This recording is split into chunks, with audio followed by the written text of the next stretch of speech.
السلام علیکم۔ اس ویڈیو کے اندر ہم حروف شمسی اور حروف قمری کے بارے میں جانیں گے۔ حروف کی دو قسمیں ہیں، ایک ہے حروف شمسی اور دوسرا حروف قمری۔ حروف شمسی وہ حروف ہیں جن کے قبل الف لام آتے ہیں تو لام کا تلفظ نہیں ہوتا ہے اور لام کے بعد کا حرف مشتبہ ہوتا ہے، جیسے نہار، صوم، صلاۃ وغیرہ۔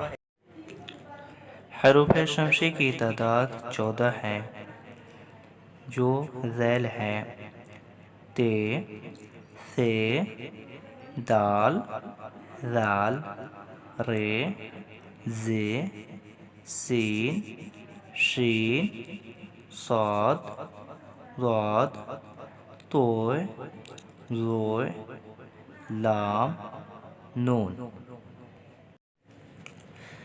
حروف قمری وہ حروف ہیں جن کے قبل الف لام آتے ہیں تو لام کا تلفظ ہوتا ہے، جیسے الامر، القمر وغیرہ۔ حروف قمری کی تعداد 14 ہیں جو جیل ہیں: الف، ب، جیم، ح، خ، عین، غین، ف، قاف، کاف، میم، واو، ہ، ی۔